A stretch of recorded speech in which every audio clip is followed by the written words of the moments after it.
Hey guys, today I'm going to talk to you about why I don't really play other Souls-likes and I mostly stick with From Software. So I have Dark Souls 1, 2, and 3 here.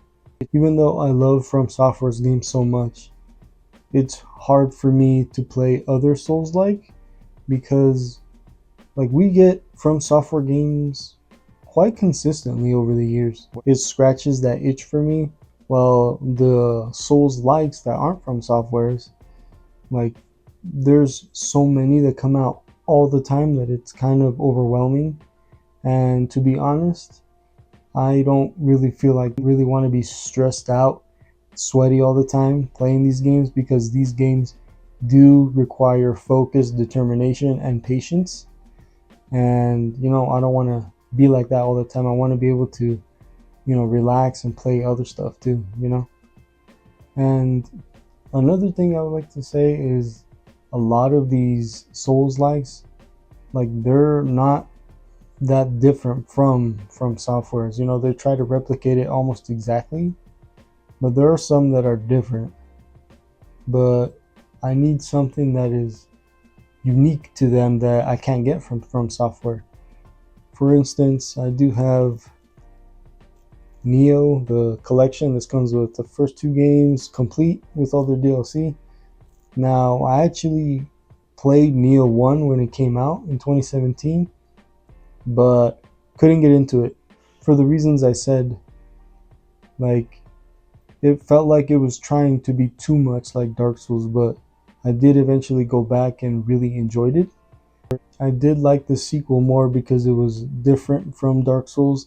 It introduced the burst mechanic where you build up your burst and you're able to stun lock the bosses. I really enjoyed that, and it made the game a lot more interesting.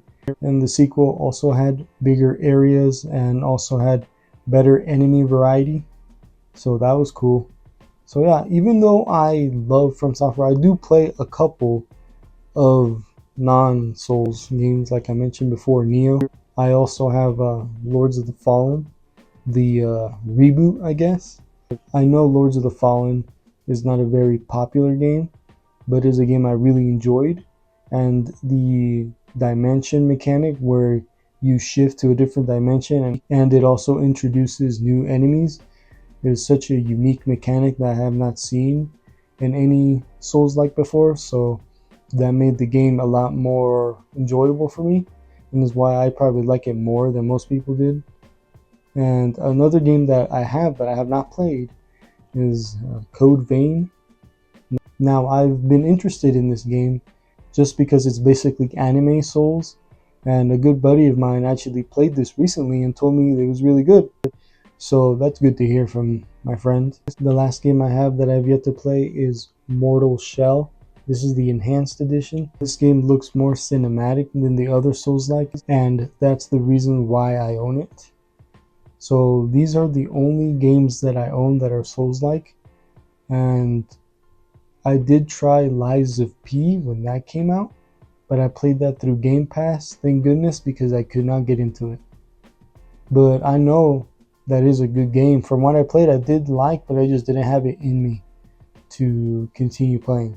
This leads to Black Myth Wukong, a game I beat recently, and that game does lean a little more towards Souls than people like to admit. Honestly, it does have most of the frustrations that you find in a Souls-like game, which is why I kind of consider it more Souls than it isn't. I'm going to leave you guys with the question of, do you guys play Souls-like games that's not From Software? And if you do, why? And if you don't, also why? I'm just curious if I'm the only one that is very picky when it comes to playing Souls-like games. Anyway, I'll see you for Friday's video. Thanks, guys.